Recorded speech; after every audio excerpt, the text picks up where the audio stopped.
Assalamualaikum warahmatullahi wabarakatuh.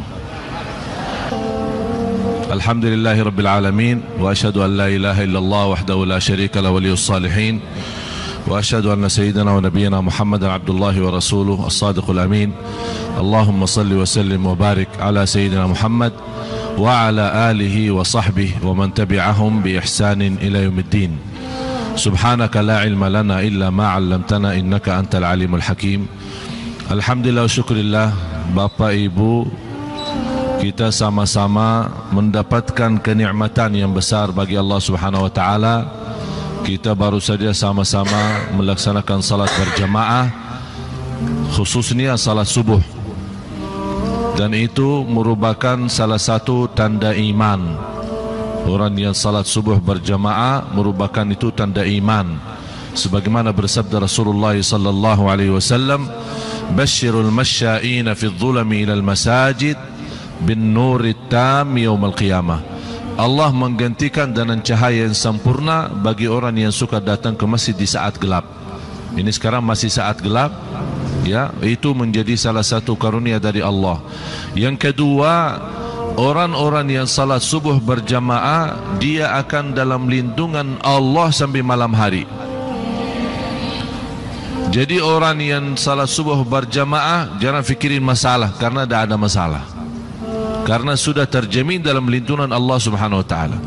Yang ketiga, orang yang salat subuh berjamaah, Allah berikan pahala salat malam dari Isya sampai subuh. Siapa di antara kita yang bisa salat malam dari Isya sampai subuh? Tidak ada kan?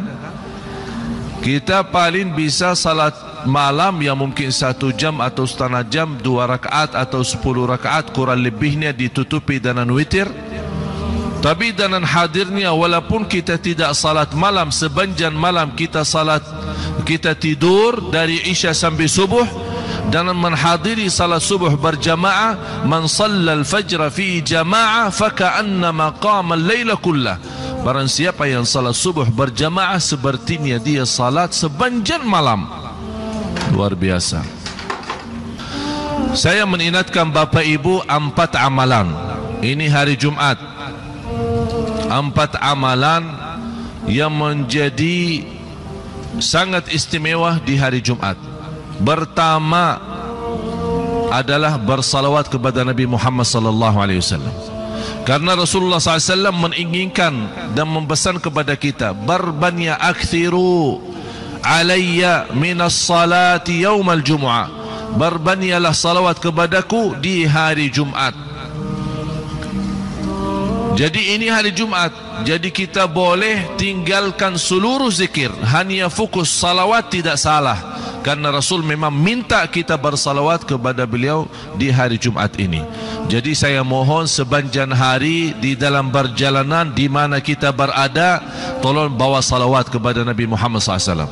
Baki Sayyiduna, tidak baki Sayyiduna boleh, mau panjang mau pendek boleh, intinya bersalawat kepada Nabi Muhammad SAW. Yang kedua, jangan lupa membaca suratul Kahfi. Al-Kahfi, suratul Kahfi 110 ayat. Kalau kita merasa sekaligus, apalagi yang belum biasa merasa keberatan, panjang juga ya. Tapi begini saja, boleh dibagi. Maksudnya dibagi apa? Misal habis kita punya acara ini ya, sebelum pulang baca 1 halaman. Nanti sebelum Jumat baca 2 halaman. Selepas Jumat baca 2 halaman. Begitu salat selesai asar, selesaikan sisa suratul Kahfi. Sudah selesai. Jadi suratul Kahfi tidak harus menutupi sekaligus, bisa dibagi. Jadi mohon maaf Bapak Ibu, jangan lupa membaca suratul Kahfi. Kalau anda belum bisa membaca, ada sebagian belum bisa baca, boleh simak murattal atau lewat HP suratul Kahfi. Orang yang menyimak Al-Quran sama pahalanya dengan yang membaca Al-Quran. Al-Qari'u wal mustami'u ajruhuma sawa. Yang ketiga adalah doa. Bapak Ibu, ada 1 jam di hari Jumat, barang siapa yang berdoa di 1 jam itu, di doanya tidak akan ditolak. Doanya tidak akan ditolak. Rasulullah sallallahu alaihi wasallam bersabda di hadis yang sahih, "Sa'atun akhiru sa'atin min naharil jumu'ati la yuwafiquha 'abdun muslimun illa istujibalah." Ada satu jam dalam hari Jumat itu, barang siapa yang dapat berdoa di satu jam itu akan mendapatkan diijabah doanya, tidak ditolak Allah SWT doanya. Ulama memiliki berbeza pemahaman terhadap satu jam itu. Yang mana dimaksud satu jam? Dari kumpulan bermacam riwayat hadis, satu jam yang paling kuat untuk diterima doanya adalah satu jam yang terakhir sore hari. Kira-kira kalau kita menghitungkan, kalau maghrib jam 6, berarti mulai dari jam 5. Tidak mesti satu jam, sepanjang satu jam kita berdoa. Ya bisa 10 minit, bisa 15 menit. Tapi intinya satu jam yang terakhir sebelum salat maghrib. Kira-kira sebelum maghrib satu jam, berarti kita sudah bisa mendapatkan doa. Silahkan berdoa. Saya subhanallah bangga kalau waktu di Madinah, saya melihat ulama kita, para guru, para orang salih yang ada di Masjid Nabawi. Begitu mereka kalau lagi belajar ilmu atau lagi berbicara agama, begitu sudah tinggal tersisa satu jam sebelum maghrib, semua tinggalin kerjaan, tinggalin ilmunya, tinggalin bukunya, tinggalin majlisnya. Kenapa? Masing-masing sibuk berdoa.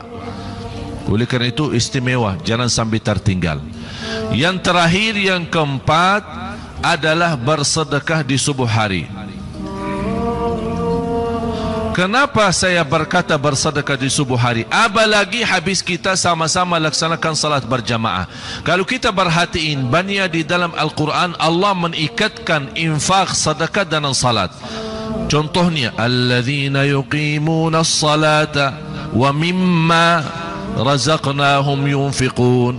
Alladzina yuqimuna as-salata wa yu'tuna az-zakah.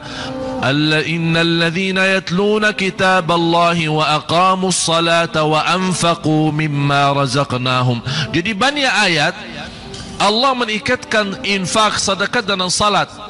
Saya mengambil pelajaran, salah satu cara Allah subhanahu wa ta'ala memurahkan rezeki seorang, mendatangkan rezeki dengan cara yang istimewa, menjaga sedekah setiap salat.